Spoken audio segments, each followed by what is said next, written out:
pse Trump has posed a reciprocal tariff for 90 day. Pra Trumpi, si që kuptuat, është tërhequr për 90 ditë nga super tarifat përveç Kinës. Nëse kemi futur titull përveç Kinës, do me dhe titull shumë i gjatë. Është lajmi orës fundi, duke di se shëndot Ledio që do blokua ekranin këtu. Bravo Ledio. Bazua në mungesën e respekti që Kina ka treguar ndaj tregjeve botërore, shkruan Trumpi, rrisim tarifin e vendosur ndaj Kinës nga Shtetet e Bashkuara të Amerikës në 125%. Ndërkohë që duhet të kujtoj që Kina, jo më vonë se sot, ka shpallur tarif 84% doganore, pra tarif doganore 84% ndaj SBA-s.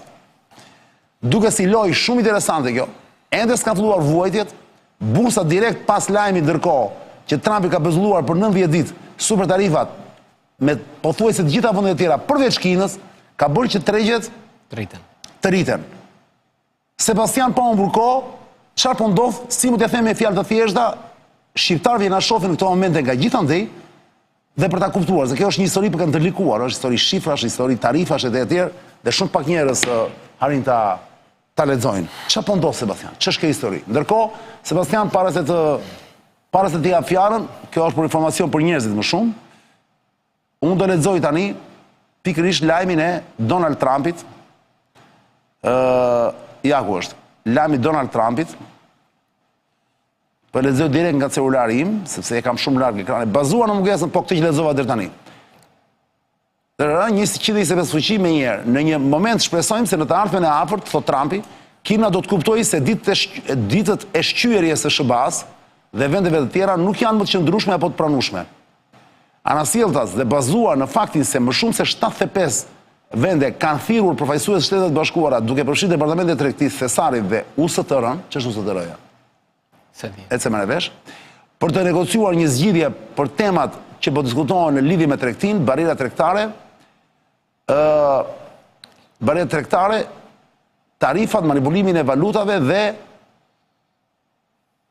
tarifat jo monetare, që sugjerojmë që këto tarifa e tjera si shikoni do të bëhet në forma kundër Shtetit Bashkuar. Unë kam autorizuar një pauzë në vitore dhe i tarif reciproke të ulur ndjeshëm gjatë kësaj periudhe prej 10%. Pra, e ka lënë 10% me çdo vend tjetër, përveç Kinës që ja la me 125%.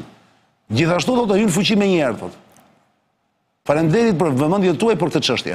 Ky ishte lajmi para një ore, 60 minutash i Donald Trumpit, presidenti i Shtetit Bashkuara. Sebastian. Ajo që pam është që Amerikanët duan të kthehen në një fuqi prodhuese njësoj siç është Kina sot. Pra nëse Kina sot prodhon për gjithë botën, duan që edhe Amerikanët nga një fuqi që eksportojnë shërbime financiare, Facebook, Google etj. Duan që të bëjnë edhe fuqi prodhuese. Ajo që duhet veçuar në këtë lloj rasti është një lloj problematike që e thon të gjithë ekonomistët sa i përket tarifave, që askush, edhe vetë Milton Friedmani, ekonomisti më i madh, po themi nga e djatha, që ka dhe një shkollë të vetën, shkollën e Chicagos, vetëm në një rast i lejon tarifat. Kur është një kompani embrionale, sa po është krijuar, dhe një kompani në një shtet tjetër është duke ta konkuruar fuqishëm. Ai thot, mbroje, vendosi tarifa kësaj kompanisë tjetër që prodhon çelësa, mikrochipa apo mikrofona e gjë tjetër, mbroje duke vendosur ti tarifat e tua. Pra vetëm këtë rast lejon Milton Friedmani. Ky veprim i Trumpit për të gjitha shtetet njëherazi, të gjithë e panë me dyshim se çfarë ishte duke ndodhur. Evropianët kishin vitet e tëra që i ofronin një treg të përbashkët mes Evropës dhe Amerikës. Ishte në tavolinën e presidentit Obama, ishte në tavolinën e Bidenit, ishte në tavolinën e Trumpit, është sërish në tavolinën e Trumpit, pra kishin kohë që ja ofronin këtë lloj gjëje. Ajo çka vlen të theksohet është tarifa për automjetet dhe është tarifa për çelikun dhe aluminin, që janë lëndë të rëndësishme.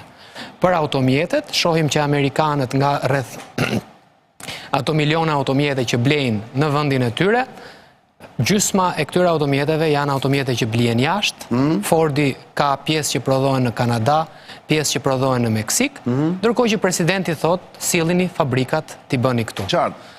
Tani, që Amerika është një fuqi globale, ekonomike dhe financiare, kjo dihet. Por, kur do të përdorësh kërbaçin ndaj të gjithëve në të njëjtën kohë, dhe kjo është pak problematike, sepse ajo që ne vëmë re ka dy teza. E para, vetë presidenti që thot të gjithë mu lutën, Edhe kemi edhe në krahun tjetër vendet të cilët tentojnë të krijojnë aleanca për stabilitet financiar. Pra diskutimet mes francezëve dhe kinezëve për një stabilitet ekonomik midis Kinës dhe Europës. Qartë. Pra, Por ndërkohë Trumpi një fitore të parë, pavarësisht kësaj që nuk i dihet se si do përfundoj, edhe pse ai sot i pezulloi për 90 ditë, 90 ditë janë 3 muaj, pra është goxha kohë e mjaftueshme. Duhet të thënë që para pezullimit, lajmi doli dhe ishte lajmi vërtet, te pranojnë dhe europianët dhe shumë vende të tjera, që mbi 75 vende kanë kërkuar të negociojnë pasi ai rriti tarifat. Po sigurisht, kjo është Pra tani unë do të kuptoj, kjo është zbythje që s'do i quajmë kështu e Trumpit, kjo që ndodhi tani, sot, që ky u toroq në 10 ditë, apo është një lloj përgjigje ndaj këtyre shteteve të tjera, përveç Kinës, që i thonë hajde të negociojmë. Pra, për të kuptuar, pra, për të futur pak në çfarë po ndodh.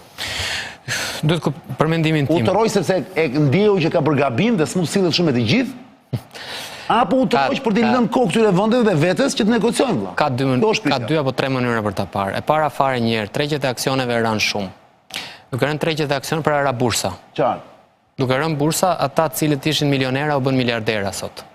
Në që kuptim. Pra, disa persona i morën përfitimet e veta. Në kuptimin që duke rënë stoqet e një kompanie X nga $100 në 30 apo 40 apo me $70, këto shkuan dhe blen duke e ditur që në afatgjat stoqet do të rriten sërish. Pra ai milioneri u bë... Sa humbën, ca fituan. Pra po, humbën ato që kishin lek të pensioneve, si në 2008-ën. Humbën ato që kishin lek kursime, pra ato humbin para. Kurse ky që ishte milioner u bë shumë më i pasur. Jo, dhe ai duket humbur në një gjë, është bërë një tjetër më i pasur. Po dhe milioneri duket humbur në një gjë në momentin e uljes së bursave. Disa prej tyre, po disa dhe janë pasuruar duke vënë baste kundër tregut amerikan dhe janë pasuruar. Vetë Elon Musk humbi apo jo? Elon Musk po, dhe e quajti morën budalla shefin e Trumpit që Peter Navarro që flet për politikat ndaj Kinës. Në këtë aspekt, ajo që ne shohim është... Politikisht, që kërkon kjo mëlla? Kërkon që t'i shtyp me këmbë? Nuk e di njeri fare. Asnjë nuk e di. Është one man show. Dakor, po kjo është e thjesht për ta thënë. Nuk besoj që Trumpi për me kokën e vet, gjinish, për të hapur muhabetin. Çka kërkon Trumpi? Ta kam çik politikisht tani, sepse për të kuptuar të gjithë do ta shohim politikisht. Cili është qëllimi i tij që e bën këtë gjë? Trumpi kërkon të stimulojë prodhimin e brendshëm çani. Pse kërkon të stimulojë? Ekonomia shifra. Ai tha mua nuk më plas fare tha për të pasurit, tha dhe për njerëzit e politikës që janë mërzitur, tha. Mua tha, unë po mendoj tani tha për amerikanët e thjeshta, që kur të vënë në supermarket tha, ti blejnë gjërat me gjysmën e çmimit. Po vetëm se çmimet janë rritur me 20%. Thjesht nga deklaratat. Imagjino se çfarë do ndodhi nëse këto tarifa të reja... Ti që ke qenë një partizan i flakt i Trumpit dhe që e ke përshëndetur ardhjet. Vazhdoj t'jam. Vazhdon? Nuk e bërë pak pishpon tani me këtë? Ai e quajti dita e çlirimit, ditën që... E di pra. Liberation tarifat e reja, po, ditën e çlirimit. Shiko, ti marrim gjërat si çani, pa emocione. Shtetet e Bashkuara të Amerikës janë një nga ekonomitë më dha botërore, por ka një disbalans shumë të madhe midis importeve dhe eksporteve. Shtetet e Bashkuara të Amerikës importojnë $1 triliard mallra, ndërkohë që eksportojnë diku 360-400 miliard, shumë pak. Të gjitha tregjet amerikane, duke filluar që nga tregu i madh Atlantik, kam parasysh këtu aleatët më të rëndësishëm Europët, është me diferencë të madhe. Në Amerikë, Europa eksporton shumë, por nuk importon. Dhe çdo shtet, një minutë, se nuk du ta bëj shumë teknike çështjen, se kjo është bisedë specialistësh për herë vërtetës, por çdo shtet, çdo vend, në qoftë se nuk krijon një lloj balance midis eksportit dhe importit, ka probleme të mëdha ekonomike. Kjo thua ti është në minus. Po patjetër që është në minus. Tani, pritani, që ta bëjmë debat. Ja, ta mbaroj pak. A zgjidhet me këto tarifa apo jo? Se këtu është debati kryesor, që ka krizë Amerika me këtë lloj disbalancës, këtë di gjithë bota. A zgjidhet këtë formë apo jo? Shiko, si ja pra një sekond, përpara se ja përgjigje ti, dëgjoj pak kundërshtimin e financiar sigurisht që do të ketë deficit. Është parim financiar. Po jo aq shumë. Jo aq shumë. Një sekond. Kishte kaluar masa ekonomia, sepse Amerika pastaj u bë supermarket i mallrave të huaja. Kush e vendos këtë? Shumë apo pak. Okej. Kush e vendos? Cili autoritet e vendos? Ja ta tregoj. E para njerë, në qoftë se do flasim për autoritete, propozimi Trumpit nuk bie ndesh me asnjë ligj ndërkombëtar dhe as me organizatën botërore të tregtisë. Fare, nuk ka thyer asnjë ligj. Çështja është çfarë impakti do ketë për Shtetet Bashkuara të Amerikës. Se shpesh herë kur shohim këto lloj tarifash dhe çani themi ç'u bë me këtë njerëz, çfarë po i bën botës ky? Ky është në drejtën e vet. Çdo shtet ka drejt të mbrojë prodhimet e vet. Çështja është, a do ta zgjidh atë që ai mendon ka krizë brenda vetes apo jo? Unë nuk mendoj ka një parim të thjeshtë në financa. Thuaj që nuk e zgjidh. Ka një parim të thjeshtë në financa që quhet dilema Triffin, që do të thotë nëse ti do të mbash monedhën tënde si monedhë rezervë botërore, dollarin, ti do kesh deficit, sepse të gjithë tjerë do të vinë të dyqani jot, do të blenë të dyqani jot, do të marrin dollarin ta çojnë te shtëpia e tyre.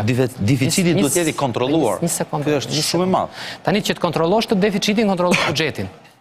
Kontrollo se ku bën shpenzime. Borxhin. Tani kjo Kina deri dje që ishte komuniste, që edhe dje ishte komuniste, si ka mundësi që na del tani më komuniste se çka qenë, se gjithkohës komuniste ka qenë Kina. Si ka mundësi që kjo të financoj borxhin ty për një kohë gjatë ishte vend i mirë, tani që prap mund të ta financoj borxhin, tani nuk është vend i mirë, po duhet të ta financoj sipas kushteve tua. Pra, në këtë kuadër, për atë që po flasim, Amerika ka qenë dhe mbetet një ekonomi e rëndësishme, patjetër. Prodhon për të gjithë botën etj.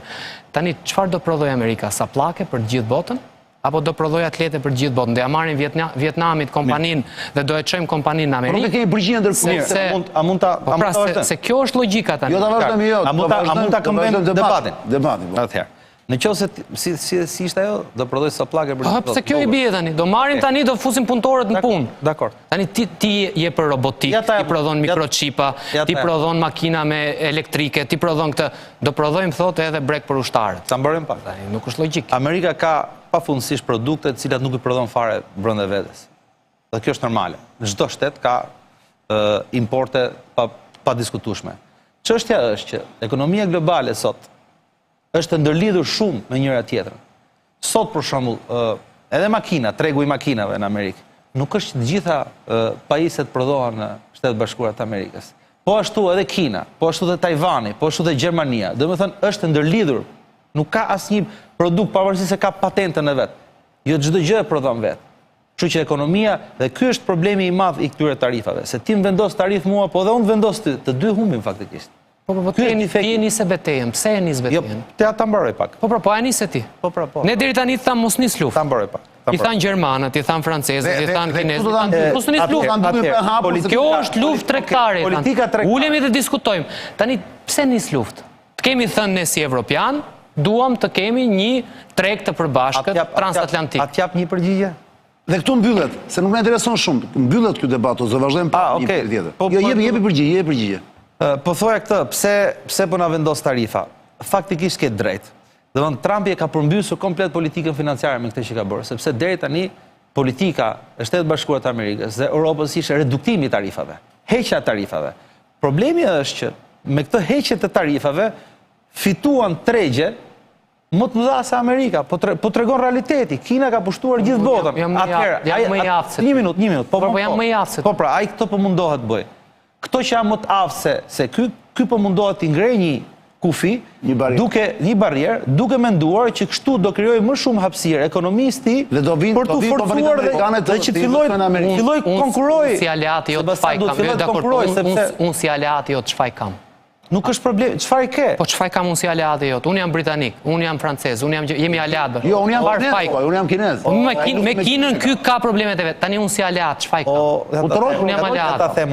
Pra në mëngjesi vë, paradite them. E di çfarë problemi ka pas Amerika me tregjet europianeve, sepse i vendosin tarifa kot në kot. E di krizën e madhe që është bërë për mishën e pulës me Shtetet Bashkuara të Amerikës apo?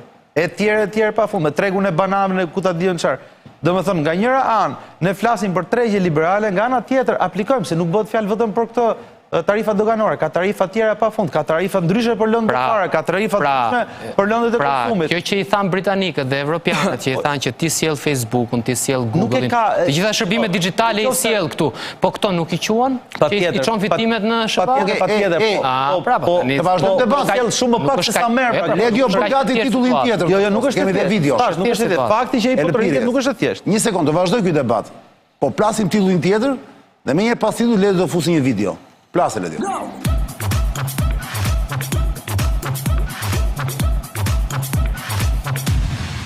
Alors on danse. E kanë thënë tekstualisht shumë, në fakt, ja shikoni, dëgjoni, për gjithë ju që nuk besoni. Ja, e ka letë jo gati. Donaldi shkreti pa parësht. Kam vetëm foton. A të thashe no? Po të thashe po.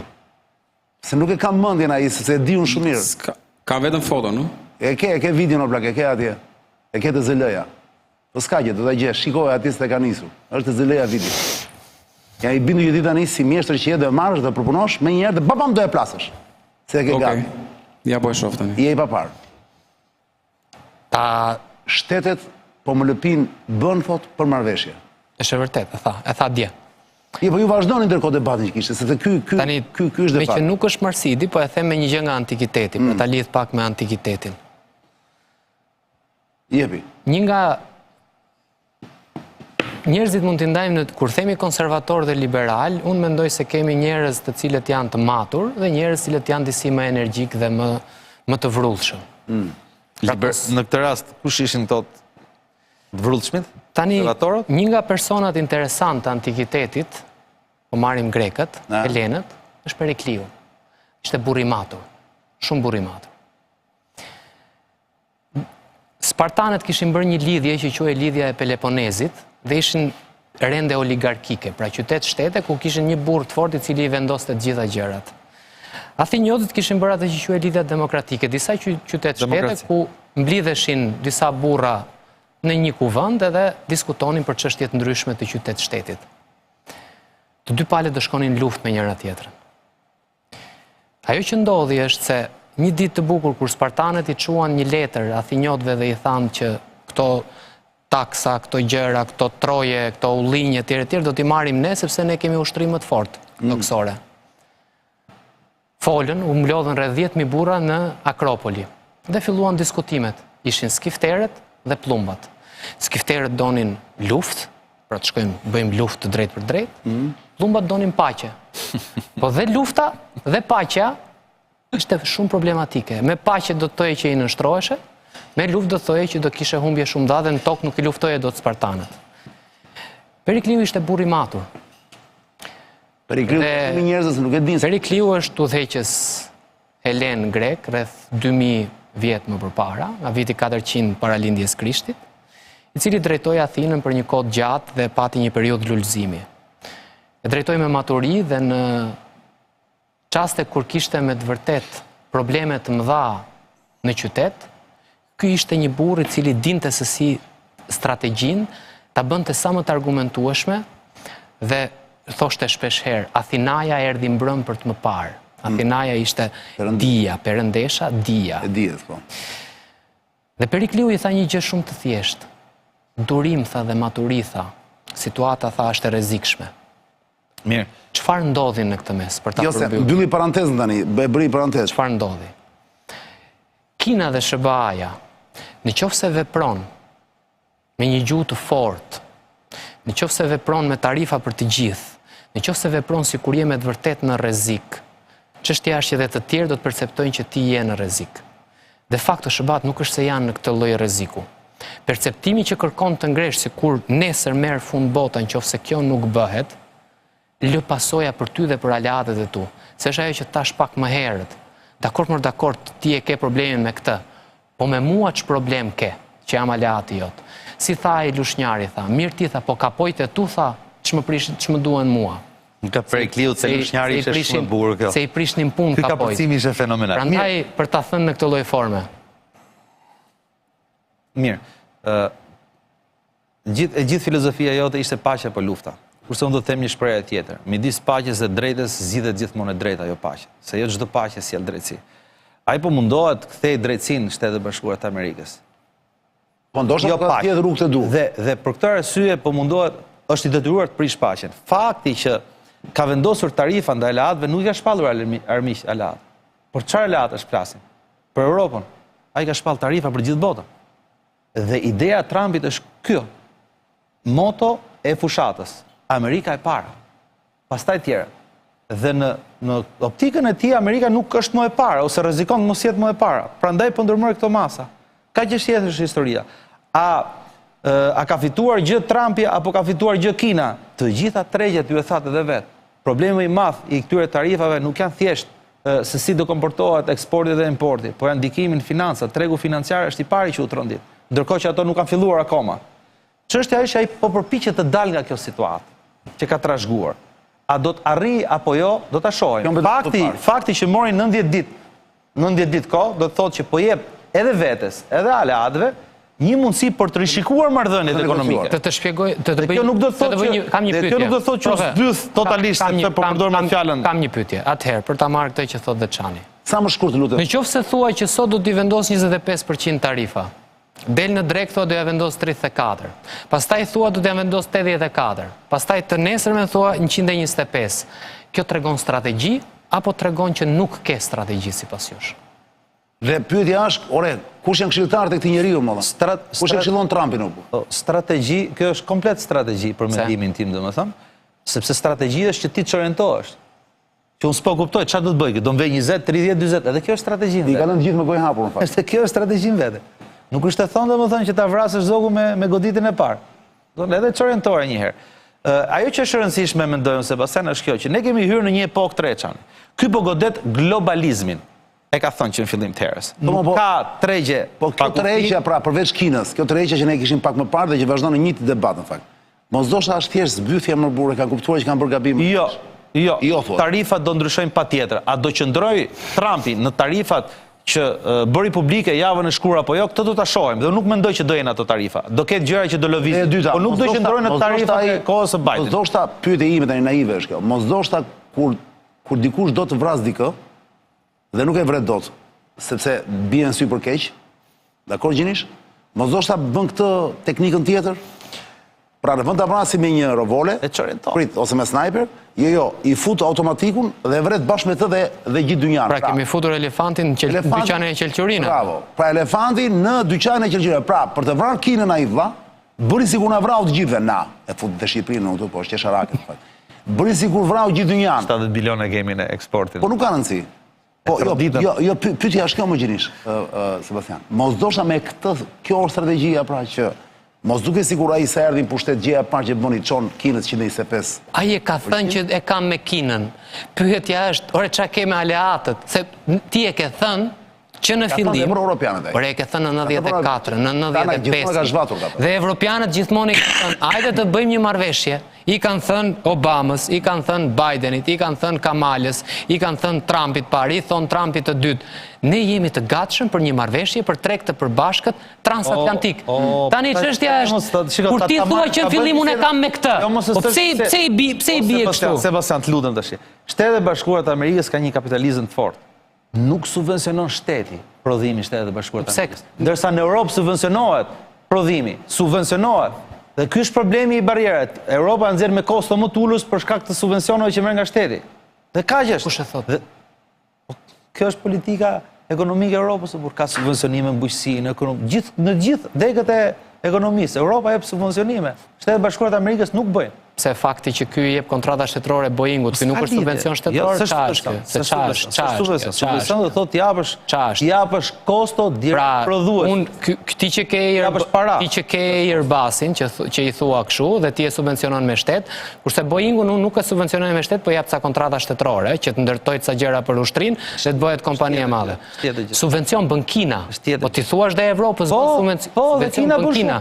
Po kjo është çështje tjetër pastaj. Kjo është çështje tjetër. Po ky është problemi pra. Në fund fare, pyetja ime. Pyetja ime. Nëse vjen nga dy burime, njëri subvencionohet dhe tjetri jo, ti e nxjerr produkti me kosto më të lirë dhe mbyt treg. Pyetja ime është kjo. Dhe nuk është çështje tarifash. Çfarë përfitojmë ne? Çështje politike. Ja një sekond, po le dio. I'm telling you, these countries are calling us up, kissing my ass. They are dying to make a deal. Please, sir, make a deal. I'll do anything, sir. I'm telling you. Po çfarë thot, please, make it in. Edhe futet në rol. Ore na, çmendën aktorët i kanë çfarë bësh. Ndërkohë e lajmi fundit fare përveç kësaj që thotë më do më lusin Menderën, po ne kemi përfyer do më lëpin, se do më lusin Menderën s'është në Shqip, do më lëpin Menderën në Shqip, jo? Lajmi fundit tani e morët vesh sa për të qeshur pak. Që mos duket si e gjitha kjo, sa po ka firmosur në një dekret, më erdhi tani lajmi, por nuk e di, e nxjerrë Ledio apo jo? Ja çove Ledios? Jo. Në shkruan, thot, në shkruan një urdhër ekzekutiv për t'i dhënë fund luftës, Trumpi, pra, për t'i dhënë fund luftës Obama-Biden, mos është meme kjo, pra. Jo? Për presionin e ujit dhe për t'i bërë dushet e Amerikës për sërish shkëlqyera. Sa po me erdi, shife. Ja. Sa po me erdi. Dhe thot, është parantezë, pra do të ketë presion uji, thot. Pra tani do rregullojmë uji, s'ka pas presion në Amerikë. Pra, dhe kjo ka qenë një polemik midis Obamës dhe Bidenit. Dhe Trumpi thot, ja po e zgjidh unë. Ti bien prap, ti bien dyshe pra. Vlla, qa është kjo tani? Bota për jeton një luks të papar që merret me këto gjëra, vlla. Mos dosha ka një lufte të vërtet, vlla. Po të vriten njerëz, sepse kjo tani po arrin, kjo është përkëdhelje e madhe shumë. Kjo është kur ti do të rish gjithkohës në media lajmi parë. Për këtë e bën thua? Po sigurisht. Po është dekret ndërkohë që firmos. Po sigurisht, nesër të gjitha media do hapen. Trumpi rregullon dushet e amerikanëve, edhe hidraulik. Pyta, qa perde. Kishte rregullu dhe këto tonat pak. Kishte rregullu dhe tonat. Ne s'kemi probleme presionin, Ledo, ne kemi probleme 24 orëshin. Ne s'kemi ujë, po. Me qëra fjalla, se ky debat nuk mbaron kur. Stefan, më falë. Jo. Sebe, di se kam dhe fabulat të gjuna. Se unë kam dhe orarin pak shumë. Tani Ledo dhe bjerë gongu, se ka orar fiksi duhet të... Ja, shikon? Po para se t'ikim të gongu, Ledo, duhet kujtojmë që për të mbushur makinën me karburant, mos e fusin zorën në çdo karburant që ju del përpara në rrugë.